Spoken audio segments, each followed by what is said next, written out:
oligarki konglomerat itu. Sebenarnya saya sedih sekali ya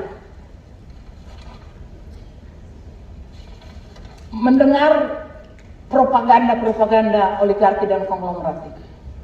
Cuman kita hanya bisa sedih, nggak tahu bagaimana ngelawannya, karena mereka punya semua, media mereka yang punya, semuanya mereka yang punya. Jadi kita ngapain? Itu mereka mengatakan di dalam propaganda mereka seolah-olah yang menyangga kehidupan kita berbangsa itu adalah oligarki. Itu omong kosong.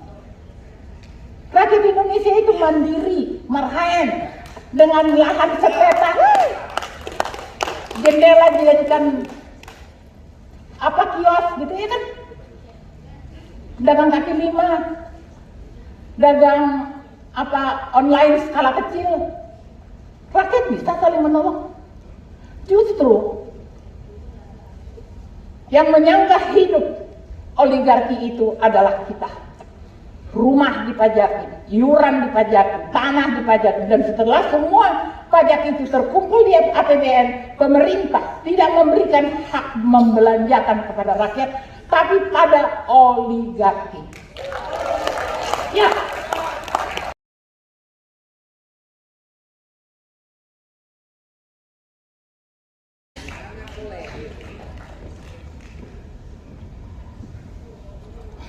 Lampunya boleh?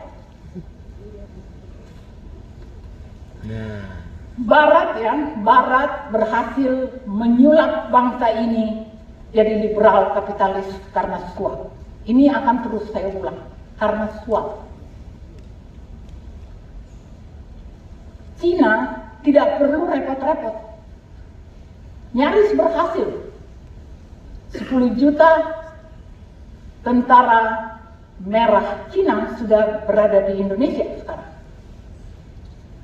Juga karena suap. Yang perlu saya ingatkan dan perlu kita satu sama lain terus mengingatkan, kita mengaku negara beragama, tapi berhadapan dengan setan barat, dengan iblis Cina. Iman kita malah kedodoran. Maksudnya apa ini? Kita yang harus jaga barang kita. Kita nggak bisa marah-marah sama orang. Harus semua orang merasa bertanggung jawab untuk menyelamatkan bangsa ini. Jangan ada satu orang yang merasa dirinya paling berhak. Jangan ada satu orang yang merasa dirinya bisa melucuti semua. Tidak. Negeri ini milikmu, milikmu, milikmu, milikmu, milikku. Bagian terpenting dari Undang-Undang Dasar 45 adalah rakyat.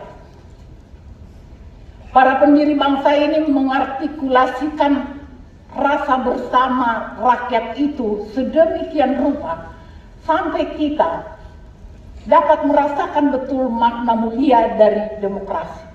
Demokrasi kita, demokrasinya Indonesia, demokrasi Pancasila.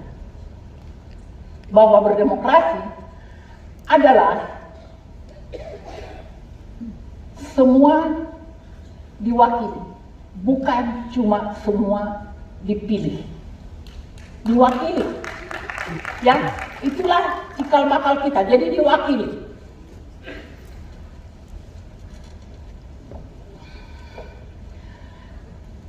Kita ditunjuk rakyat oleh para pendiri bangsa ditetapkan menjadi pemegang kedaulatan tertinggi. Dilakukan sepenuhnya oleh MPR. Begitulah harusnya demokrasi kita berjalan. Jadi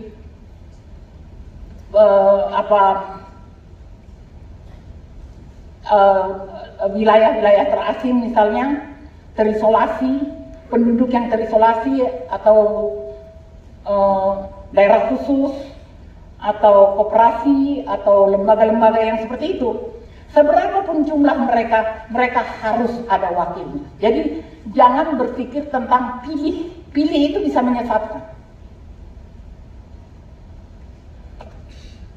Undang-undang amandemen menurunkan, ya.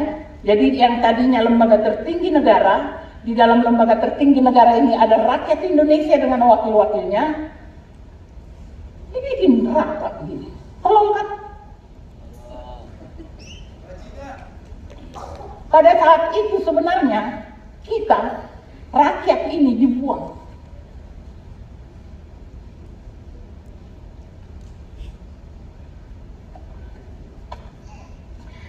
Akibat dari itu, Presiden tidak lagi jadi mandataris, GBHN dibuang, lalu atas nama demokrasi one man one vote dipilih langsung oleh rakyat. Presiden dipilih langsung oleh rakyat. One man one vote itu bukan demokrasi kita, itu demokrasi Barat.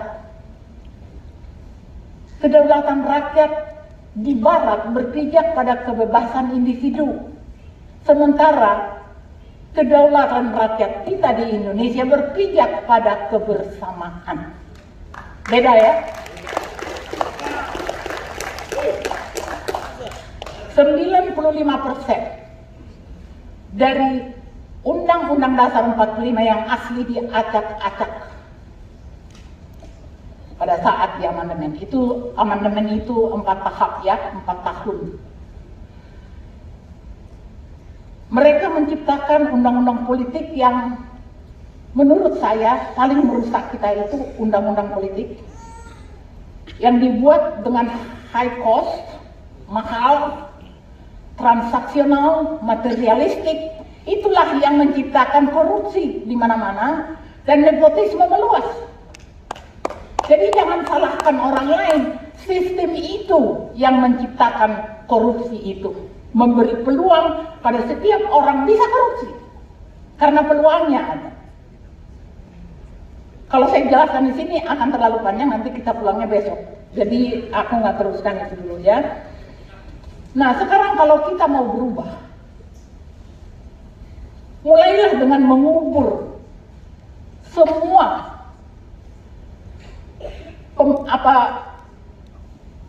semua aturan yang memasung hak-hak nelayan dan petani. Itu dulu. Ya, kita ambil dari bawah. Kalau sekarang kan dari atas terus menjulang, itulah kemajuan. Sementara rakyat di bawah nggak ngapa-ngapain, nungguin pinjol. Loh itu kenyataan kita sekarang. Jadi, mari kita mulai hidup ini. Kalau kita betul-betul ingin berubah, mulailah kita berpikir tentang diri kita dan hubungan kita dengan alam. Dengan alam yang Tuhan kasih pada kita. Alam kita itu adalah alam rumput. Apa yang tidak tumbuh di Indonesia? Kenapa kita tidak fokus pada climate change misalnya? Mahal itu, bisa kaya kita sebenarnya kalau kita mau fokus. Pariwisata, herbal itu yang terbaik di dunia ada di Indonesia. India beli di Indonesia, China beli di Indonesia. Tapi kita karena selalu tergoda pada asing, bahan-bahan kimia pun pokoknya yang asing, obat-obat asing, kita melihat herbal dengan sebelah mata. Jangankan rumah sakit, laboratorium herbal itu menurut penelitian saya belum ada. Jadi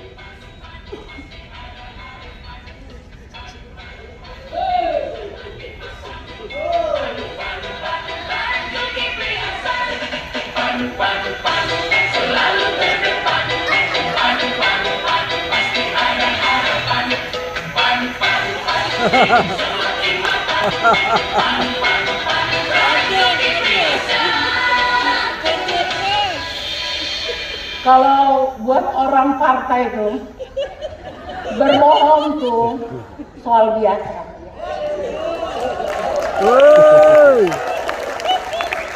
Itu tadi ngomong apa? Bantu rakyat. Rakyat yang mana yang dibantu?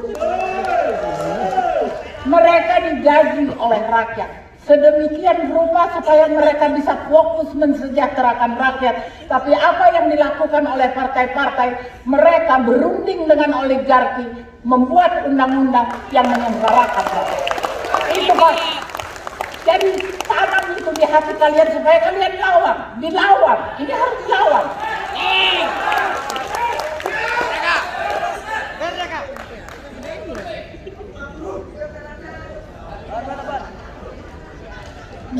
22 tahun partai-partai politik merampoki hak-hak rakyat.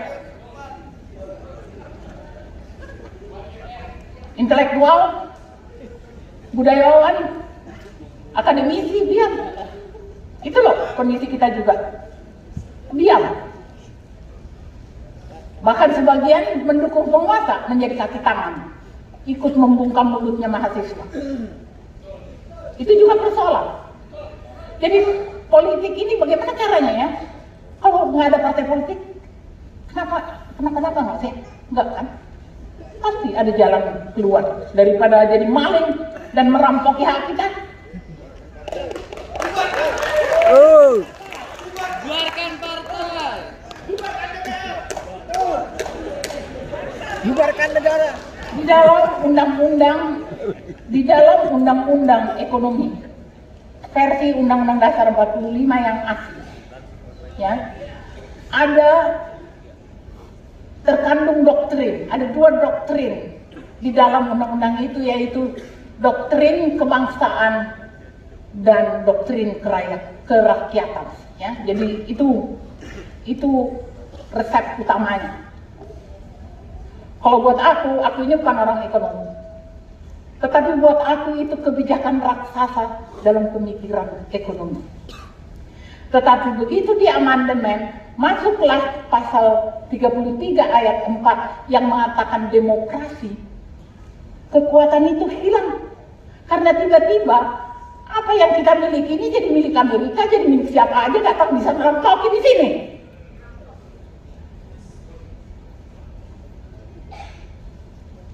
Kemarin minggu lalu sidang tahunan MPR katanya lagi mau memperbaiki, menyempurnakan amandemen. Mau dibikin kayak apa lagi? Mau dibikin lebih durhaka lagi maksudnya? Balik undang-undang dasar. Ya artinya memang Indonesia ini harus dibersihkan. Tapi kita tidak akan membersihkan kotoran dengan tangan yang mengotorinya, ya kan? Ya, jadi udah selesai, cukup itu. Belum setahun undang-undang durhaka itu, undang-undang dasar durhaka itu diberlakukan. Ratusan kasus-kasus agraria, barangkali kita semua kita tahu itu, tapi ratusan kasus-kasus agraria merebak belum 1 tahun setelah diberlakukan, merebak. Dan karena LSM sudah mitra penguasa atau negara, LSM hanya mempersoalkan hak asasi, tapi tidak mempersoalkan undang-undang dasar sebagai sumber masalah. Selalu di permukaan, main di permukaan. Threshold. Apa yang ngomongin threshold? Nggak ada kedaulatan di threshold itu. Threshold itu untuk mengejar kekuasaan. Ya kalau menurut saya.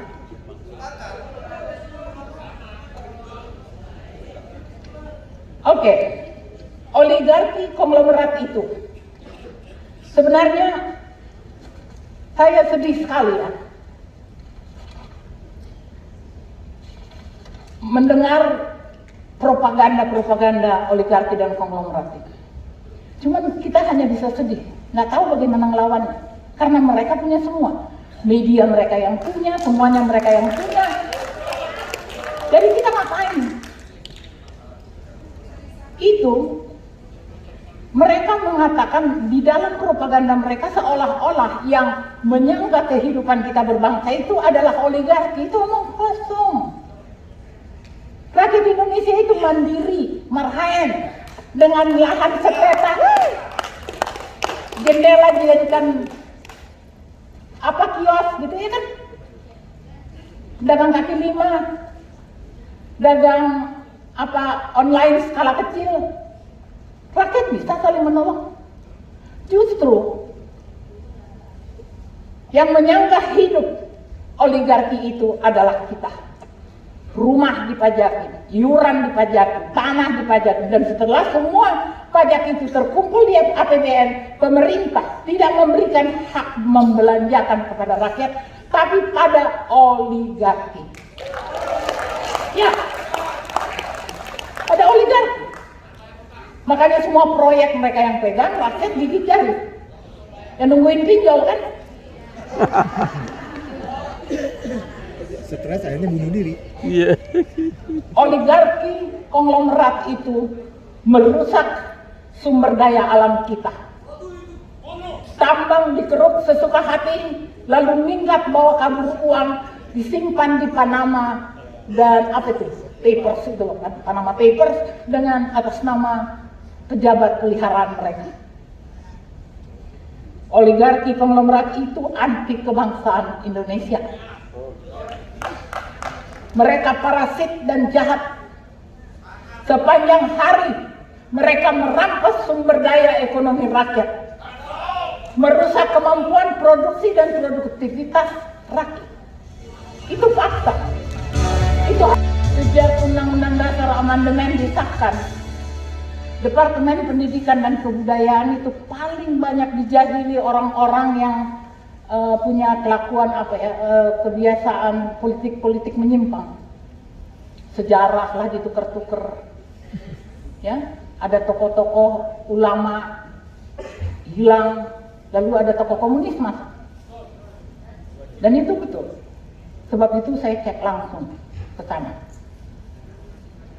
Jadi menurut saya paling prihatin lihat Departemen Pendidikan dan Kebudayaan.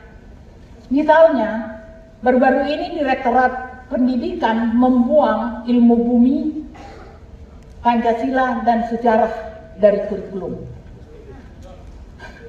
Ilmu bumi. Terus bagaimana anak yang lahir di Ternate tahu bahwa saudaranya ada di Aceh, ada di Sumatera, ada di Riau, ada di mana-mana, kalau dia nggak pernah belajar ilmu bumi? Itu menteri bercanda atau kurang ajar?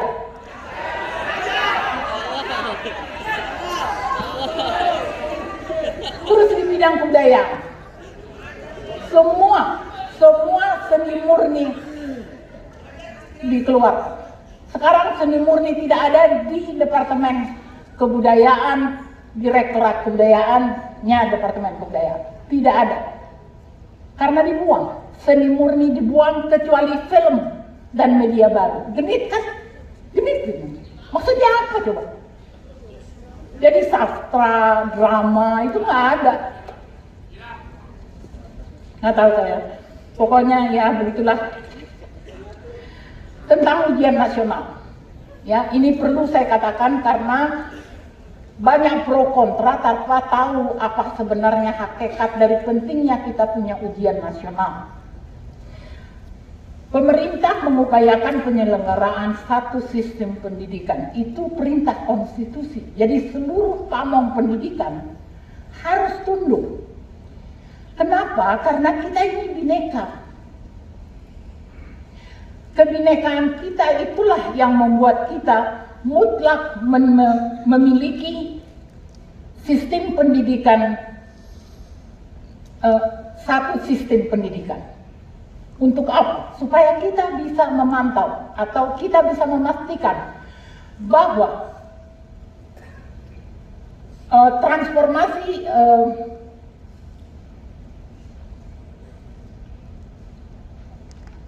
transformasi ya maksudnya, jadi transformasi dari kebinekaan ke ketunggawikaan itu betul-betul menjadi tanggung jawab dari pendidikan.